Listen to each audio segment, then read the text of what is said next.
and thank you for joining us this morning.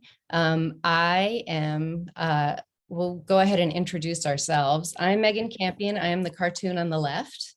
And I am an associate partner with Education Elements, and I'm very excited to be talking about this today.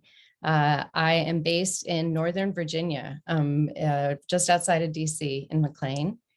And I will introduce my colleague, or I'll just say her name and she gets to introduce herself. So Kate, would you like to introduce yourself?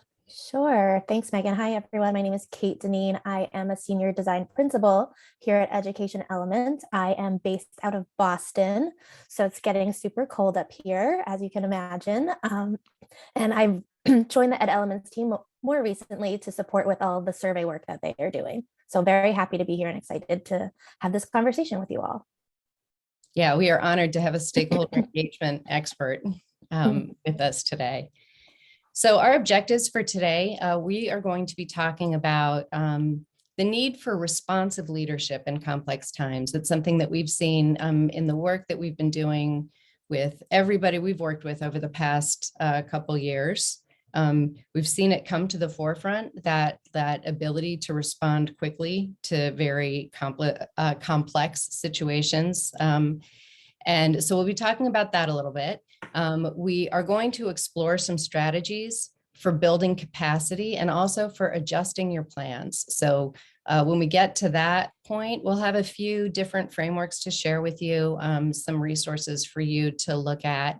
And then our last order of business is to invite you to consider joining a community of practice to strengthen your connection with people who are sort of solving for the same types of problems and increase your capacity for learning. We're big believers in kind of networked learning and people being able to see how other people have done things and learn from it, so you don't have to constantly reinvent the wheel. So whenever possible, we like to facilitate those connections.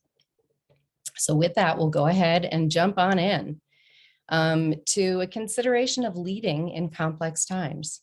So we know we're living in complex times, and now more than ever, we are living through this little cartoon where you may have started the school year 2019-2020, if you can remember that far back. You may have started that year with some pretty ambitious plans and probably pretty optimistically.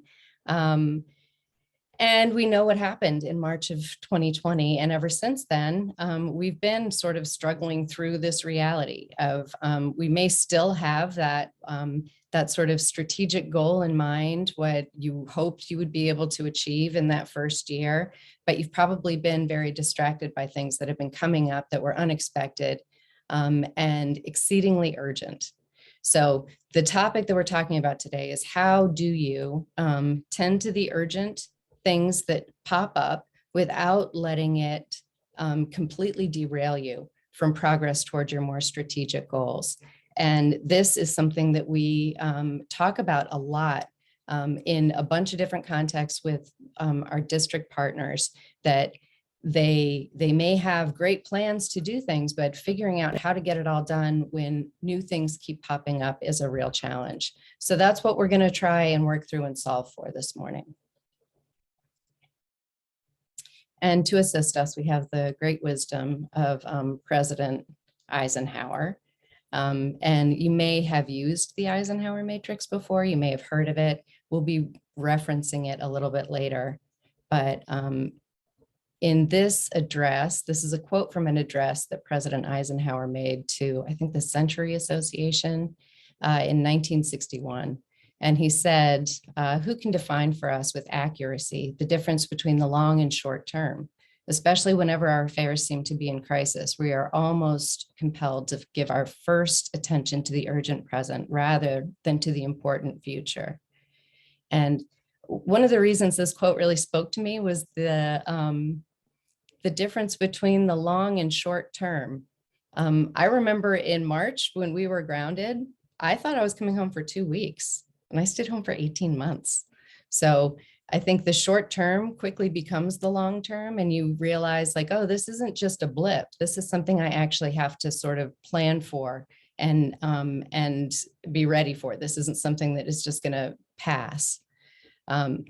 So this tension between paying attention to the urgent rather the important was, I don't think it was originally named by Eisenhower, but I think he's the one who popularized it. And certainly the way that he thought about prioritizing his tasks, those were the two variables he considered. As I said, we'll get back to this a little bit later, so don't forget Eisenhower.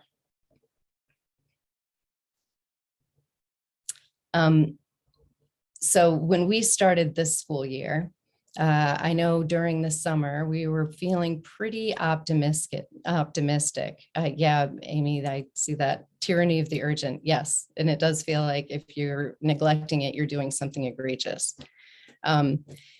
When we started the school year, I think I felt a sense of optimism. I felt like things might be getting back to normal. I have two kids who are in college, and they spent their last year, so what was that, 2021, pretty much at home taking classes remotely, and they got to go back to school this year. We were so excited. Everybody was vaccinated. We thought everything was going to return to normal. And I think that hasn't really been the experience in K-12 schools. I think all of the challenges that that schools were dealing with in the last school year, they're still around. There's still issues with contact tracing and quarantining and making sure that that you're being as safe as possible, but all the kids are back. And now there's added complications of the impact of lost schooling time. So kids getting reacclimated to being in school, kids having suffered trauma while they were out of school, not to mention the impact that it's had on other members of the school community, teachers and staff. So we started at the beginning of this year issuing a regular sort of invitation to leaders to weigh in on the things that were top of mind for them. And this is our leadership pulse check survey. So as of right now, I think we've got around about 200 respondents for the last version, which I think we sent out maybe late November, mid to late November. And you can see the things that are top of mind, the most urgent things top of mind for the leaders who responded. The climate slash culture of districts or schools is the thing that's top of mind. So mitigating for that, in addition to juggling all of the other things that are just a regular part of doing their jobs, is something that it's beginning to well, it's not beginning to, it is a significant challenge for schools and leaders. You'll note the second most, I guess the second most selected item on this list, I guess, employee retention. And that is something that anecdotally, I know to be true, that I every time I'm talking with a district leader, they're talking about the number of people who have given notice or who they anticipate will be giving notice. So these things together have been confirmed by a study that Education Week did in October. The question was posed to a set of school leaders: how much of a problem are staffing shortages at your school or district this year? And you can see the number of respondents here. Of the respondents here, we have, what is that, 40% rated it as either severe or very severe as a concern. And then when asked, so what are you doing like with this concern? If it's hard to recruit and it's hard to retain your personnel, what steps are you taking to address the problem? And 66% of respondents shared that they're asking current employees to take on additional responsibilities, which means that our Jenga visual metaphor here, it feels very apt, where you're pulling from the foundation of things that you're used to be able to get things done. And you're stacking on more things that you're not used to doing. So there is a sense of like concern over like, at what point does this start to topple? And is there a way to step back and get a little bit more strategic about what you're prioritizing and how you're assigning the work to be done within those priorities, to see if we can get away from the mindset that this is just a temporary urgent situation that we're going to tend to, and we can get a little bit more strategic about recognizing that this is a longer term thing that we may want to reconfigure the way we're addressing things. So I'm going to pause here and invite you to share in the chat. What additional responsibility or responsibilities, you don't have to share them all, but the things that you have added to your plate this year that you didn't have to worry about before.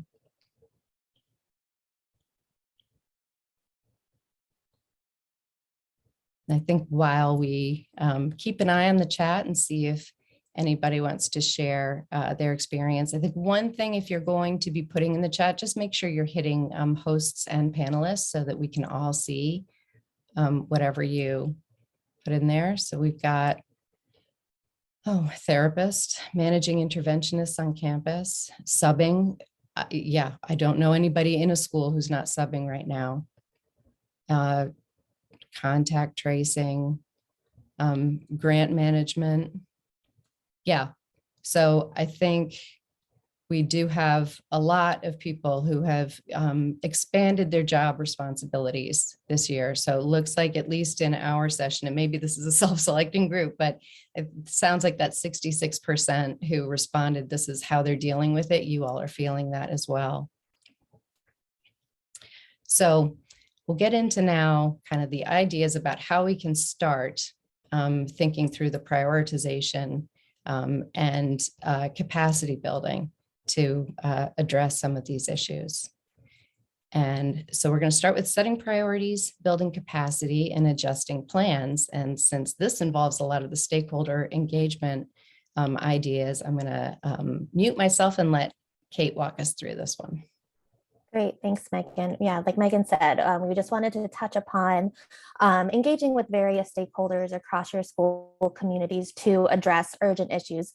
As you know, whether it's students, teachers and staff, families, or community members, engaging with stakeholders can be a great way to sort of take a pulse on how things are going with your key stakeholders and use that data to quickly address issues or concerns or pivot initiatives to ensure that you are best serving your school community.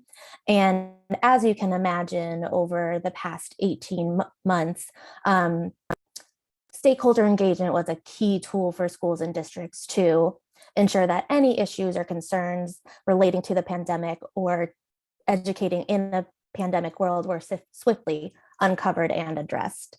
And so one of the first and most important steps, I think, in establishing what your priorities are and having an understanding of them is to clearly understand what the problem at hand might be.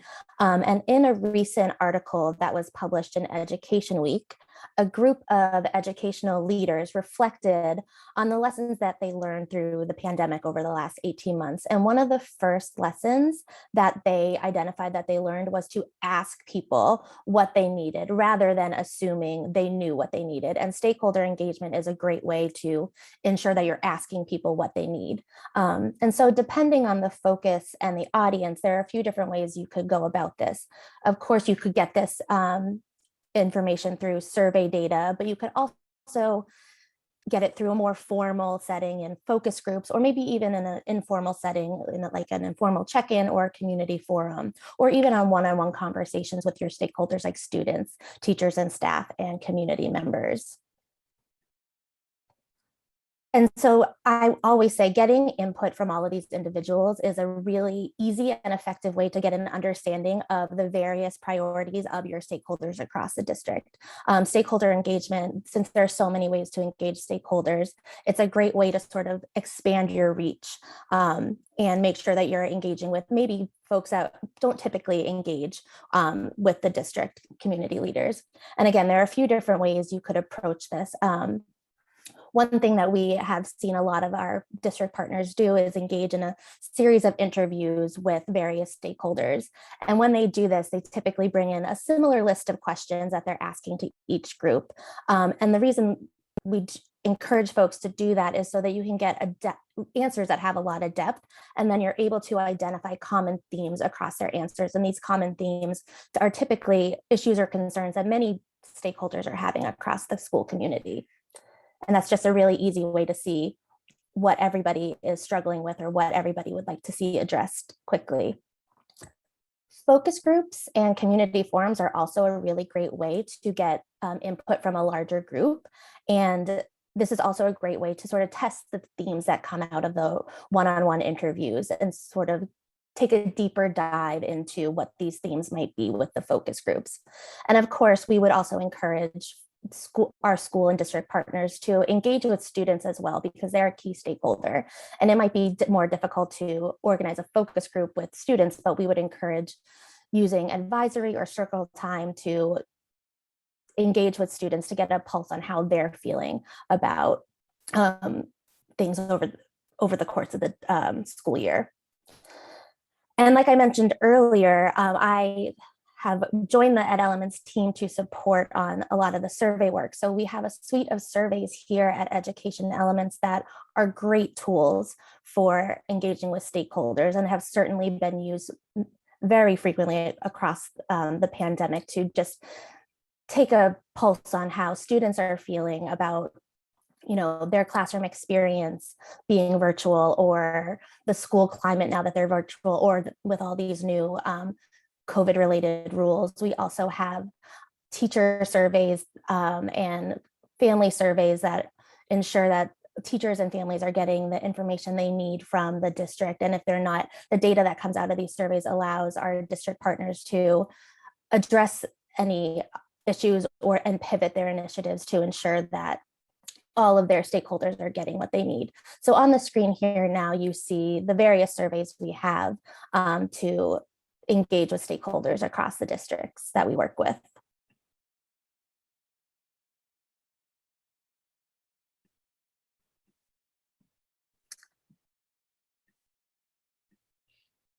So I'd love to hear from you all in the chat. How have you determined what your community needs most? Have you, the article that Kate referenced, these were things that principals were sort of reflecting on, and school leaders were reflecting on their experience during the pandemic, how they went in with a sort of set of assumptions on what was going to be like the top need. And once they asked a few questions, they realized like, oh, these were assumptions that I was making that are grounded in things that are no longer relevant. So as you've set your priorities for different groups, how are you setting those? What are your data points for setting those priorities? And I think we did get a question about the surveys. Also, if you have any questions so far, feel free to take this opportunity while we're both staring at the chat to ask them. So Vanessa, do the surveys come in Spanish? And I think, Kate, that's probably translation is, I'll let you speak to it.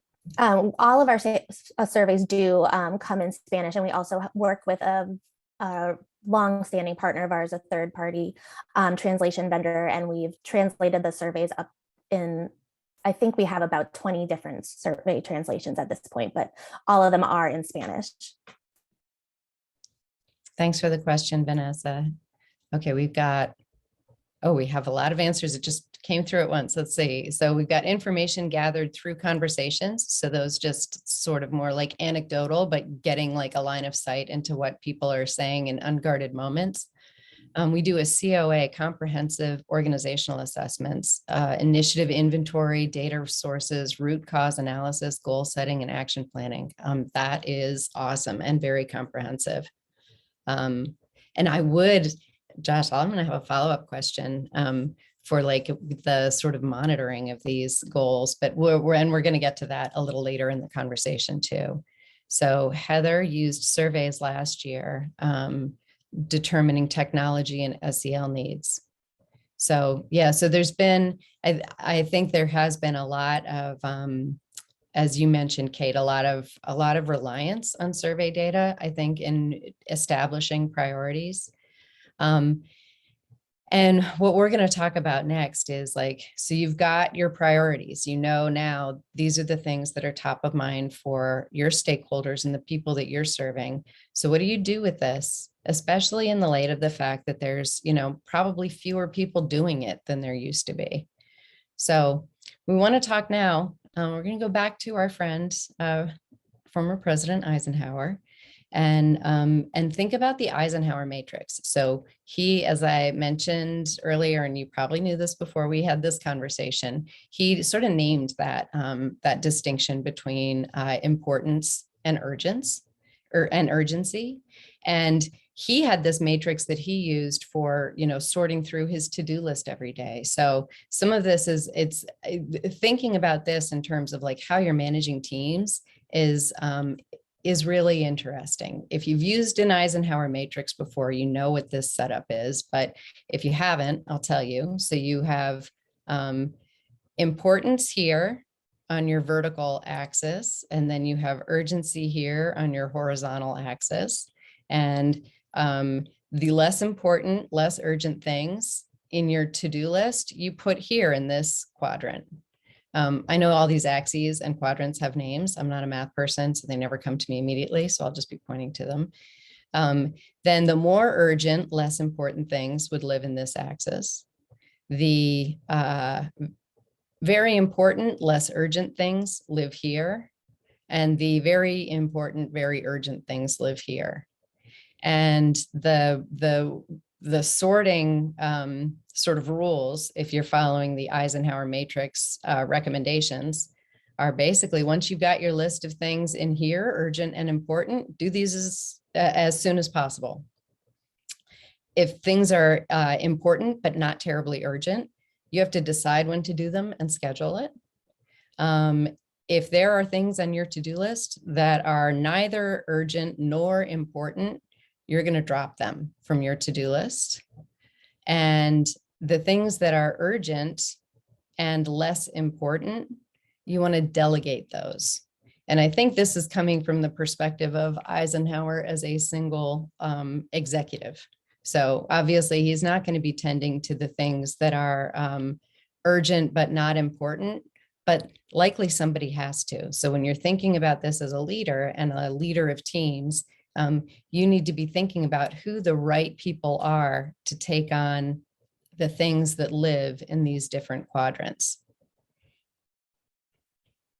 And in the sort of lessons learned from the pandemic, this is something that we heard anecdotally and was supported in the article that that Education Week just published, that one of the things that helps in sort of distributing the work and making sure that everything gets done is really assigning work based on people's interest or passion or strengths.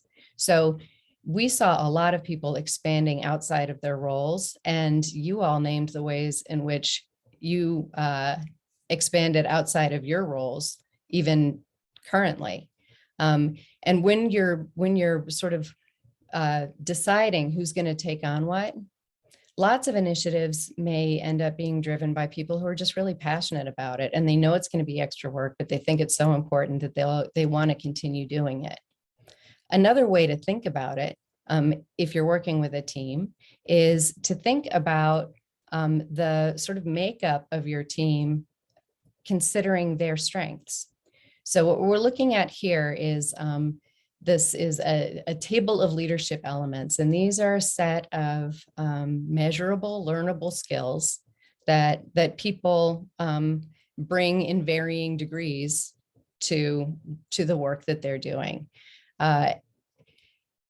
Nobody's going to have all of these to the same degree, and some projects may naturally lend themselves to being led by somebody who's a little stronger in one of these than in another.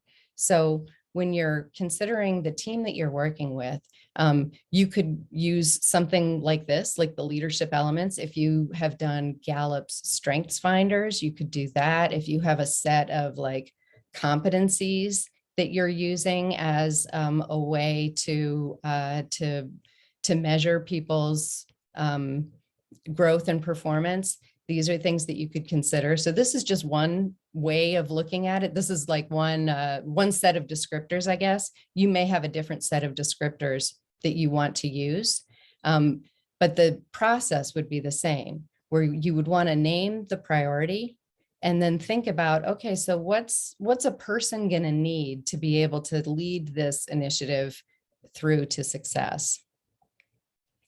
And so we're playing with the idea of a couple priorities that may have come up or may be top of mind for you. One of the things that we've talked to quite a few people about on the like having been through probably technology acquisition, some sort of adaptive curriculum adoption during the time that they went virtual, is now many schools and districts are saying like, ooh, you know what, we kind of need to do a curriculum audit. Like we haven't done this for a while and we have all this new stuff. And then we have all the stuff that teachers downloaded because it was easy to use when we were remote. And so now let's like do a little clean out and see like what we have, what we need to get, and how it's all aligned with our strategic goals. So in our matrix, a curriculum audit would be something that is super important. It's not super urgent. That this is something that we can probably get by planning for a little more long-term. And to lead something like a curriculum audit, maybe you want to be thinking about somebody who's got strengths that would be describable this way, like it's an objective person. They've got the capacity for reflection and leading reflection. They have a sense of inquiry, like they kind of want to know more and they want to do a little bit of a deeper dive on things. They've got some emotional intelligence. They can be sensitive to the fact that teachers may have developed like a whole way of teaching what they're teaching, and they may be attached to it, and they'll be able to manage the conversations about the value of doing an audit. I won't go through all of the ones that are here, but you can see it's a pretty good sampling from across the board here. So that would be one way to consider giving ownership of a curriculum audit by strengths. By way of contrast, we have something that would be both important and urgent. And if that is, we need to really get our arms around this teacher retention. We need to find out what the problem is. We need to see what we can do to incentivize people to stay and figure out like what's motivating them and how can we access that and how can we support them better. And that's going to be something that would require a lot of patience, an inquisitive nature. You want to be able to like ask the right questions with emotional intelligence. You need to be an active listener. You need to be able to distill what you're hearing and be very clear on what you've heard. You need to be inclusive. You need to be able to understand that all different people are going to have different perspectives, and you need to be able to account for that. And then the application of foresight. You need to be able to know when things are getting really serious, and that you need to take some steps to make sure that you can retain this person. So these are just two examples of these could be people in the same role in your organization with just different strengths that would lend themselves to more comfortably leading different types of projects. So then once we have the right people leading the right initiatives, then we start thinking about like, okay, we still have this problem of like, we've named our important initiatives, we've named our urgent things. How are we going to ensure that we continue to protect the space to do the important things and we don't let any of the urgent things slip? And to facilitate this, we were looking at a bunch of resources from organizations that do work, sort of change management work and responsive practice work with organizations all over the country. And this one that I'm sharing here, this is called the Adaptive Planning Canvas. And this is from Noble, which is a change management organization that works with enormous companies and, supply chain things, but they'll do strategic planning work. And what they've shared is this canvas that is like, this is pretty much for a full-blown strategic plan. But the thing that we liked about this, that we adapted for our purposes here, is they have in the articulation of the work in the plan, a space for upkeep efforts, and then they call it backlogs. We're calling it progress toward goal. So like for us, the urgent things here that are going to come up are going to live in this upkeep efforts. Like this is just making sure things don't collapse. So there is time and space that we're going to set aside for this. And there is an owner that is going to make sure that like when the contact tracing needs to happen, or there was somebody who's making sure the bus drivers are getting to where they need to be. Ensuring bus drivers show up to work and kids get to school. Somebody's going to own that. And it's not going to be the same person who's owning the overall, plan for transportation allocation. If there's a big initiative that's happening there, that's going to be owned by somebody who's doing the progress toward goal. And then for me, if I were thinking about teams I work with and who would I assign to what, I'd be thinking about the person who is super detail oriented, who is very organized, can find the things they need right when they need them, and they're very good at communicating out those things. And I would ask if that person could take on something like the upkeep efforts. Like these are the things you don't want to let slip. And it's something that a person with great attention to detail it's going to be easier for them to make sure that this moves forward than it would be for the big strategic thinker who gets really excited about like the long-term vision. That person is going to own the progress toward goal. We have also in this planning resource space for you to name kind of the vision for what you're working on here, your hypothesis for your theory of action, and then any benchmarks or metrics that you want to name. And this is important to account for because there will come a point where you want to be thinking about reflecting and making any adjustments based on new information. So I'm going to click here and just show you, we will be sharing this slide deck with you. And when we do share this deck with you, you'll have this canvas much larger than in the little side-by-side that I just shared with you. So this is the final kind of framework we're going to share with you. And this is one way to reflect on your plans and where you are. And before I walk you through, I mean, it's pretty self-explanatory, but before I get to it, I would invite you to share in the chat how often are you reflecting on projects? I think when we asked, how are you identifying your priorities, there was a lot of information, like, survey data, things like that you had gotten to name your priorities. And now that you've named them and you've been working on them for a while, if you could let us know in the chat, like what is your cadence for reflection on these?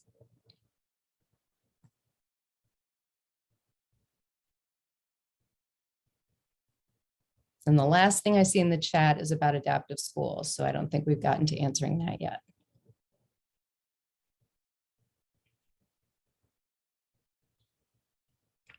So we've got personally, monthly, and with my team quarterly. And Christian's beginning to get better at retrospective meetings. Wow, Christine, weekly. That's really good. And then bi-monthly with stakeholders, twice monthly. Weekly in leadership, monthly with ILT. Yeah, so it sounds like everybody's adopted, and I'm actually curious if I'm going to say adopted bi-monthly.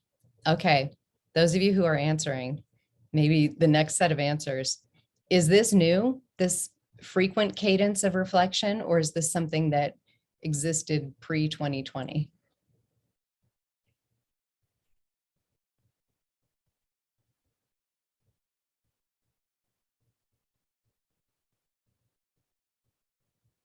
continuation.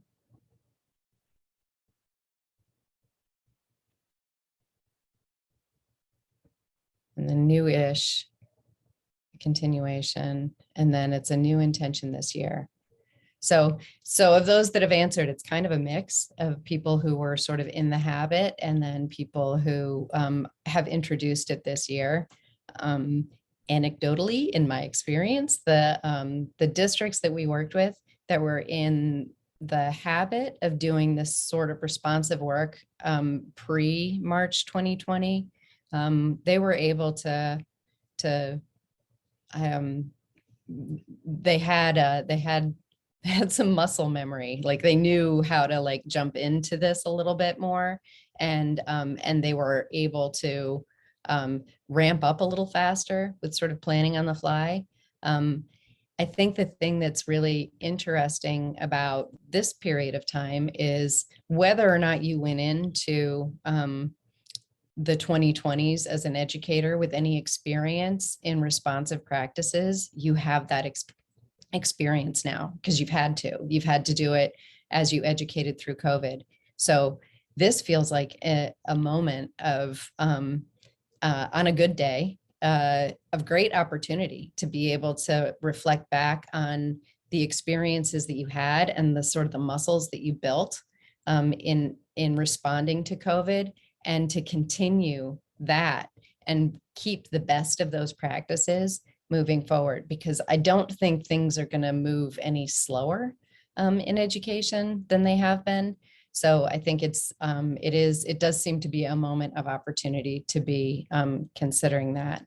So let's see, our county superintendents met monthly until February 2020 and weekly since March 2020. Wow. Yeah, that is, and probably plenty to talk about every week. Okay, so I'm going to take you back here. This is a reflection tool, obviously. This is something that you can use in retrospectives. I think this is a really good thing for ongoing projects. It can also be a really good tool for reflecting on the way a team is working together. So there's some reflection tools that we use that are best for like a project so that you're evaluating specific touch points. And there are some that are better for evaluating the way a team is working. So a group of people and their habits. This one works for both. And you're going to just, bring with you whichever your area of focus is. If we were doing like, if I was in charge of doing a teacher retention project, and my goal was that I'm going to retain, 95% of our staff. And my metrics and my sort of, what would you call those sort of, are they indicators, leading indicators, lagging indicators? If I'm going by my leading indicators that we haven't had people calling out much or whatever my metrics might be, there's going to be a point where I'm evaluating, okay, what are the things that seem to be working really well? Those are the things I want to continue. What are the things that we're ready to start or that we didn't even know we needed, but we probably need now? I'll put those in start. What are the things that are either wasting our time, they're not getting us the impact we want, or we don't need to do them anymore. We've gotten past that phase of the project.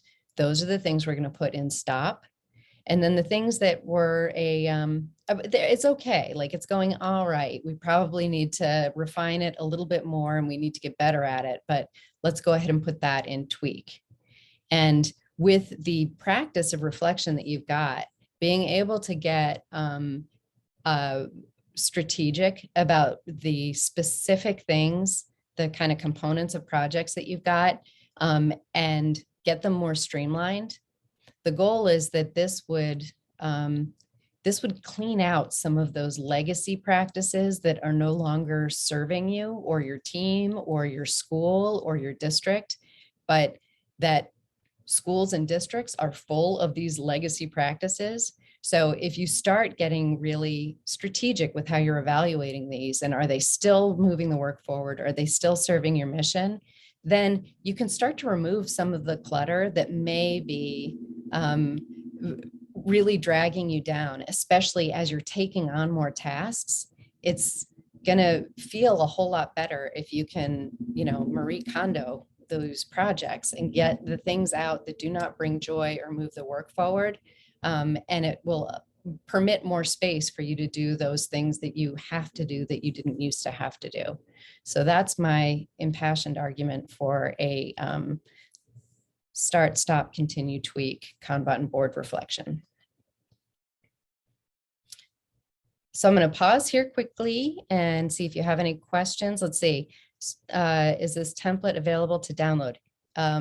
This template is going to be in the slides that we will be sharing to everybody who registered for this webinar after the webinar ends. And I think that was the only question. You're welcome. So if you have any more questions, feel free to put them in the chat. Our final activity here and our invitation to you is we wanted to share with you that this is our reach. Education Elements has been working with schools and districts across the country for coming up on 11 years. I think December is our 11th year anniversary. And we have reached 1.5 million students, 1,700 schools, and 320 districts. And one of the things that we started during our shutdown is we started hosting a number of communities of practice.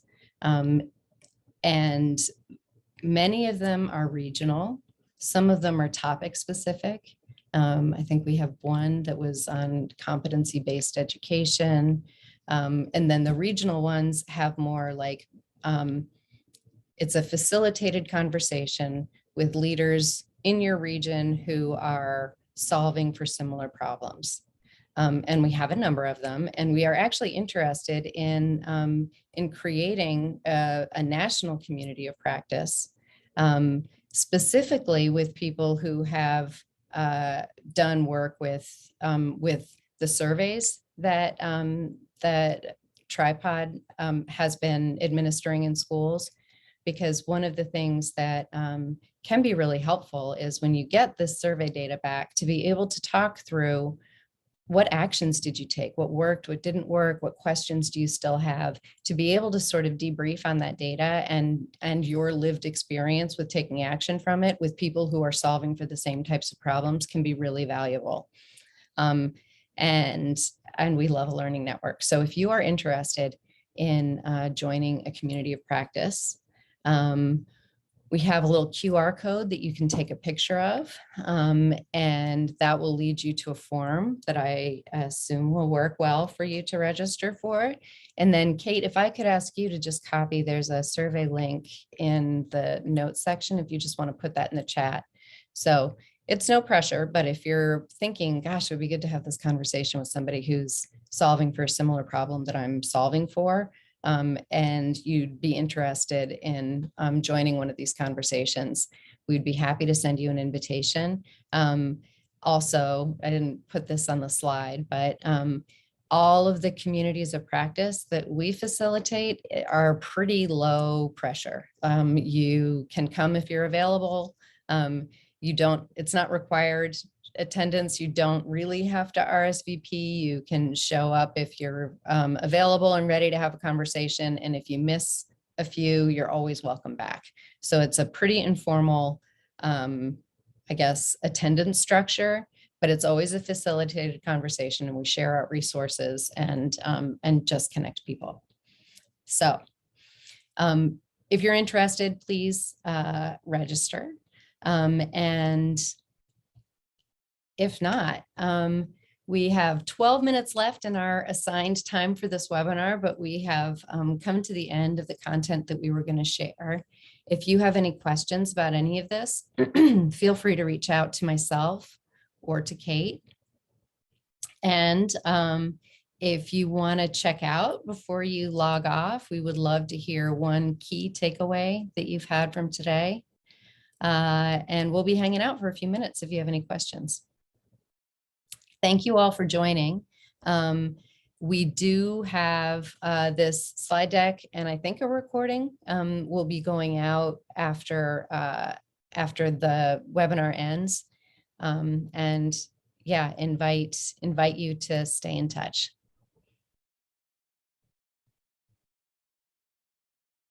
Thank you, Shannon and Heather and Christine.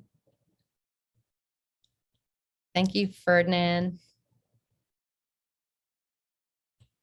Thanks for joining, Dorothy and Joshua. All right, sweet. Yeah, we'll share that deck. And Christian agreed that that statistic was hard to, but understandable, but hard to read. This is our pleasure. Thank you all so much for joining us. Thanks, Eric. Keep coming back.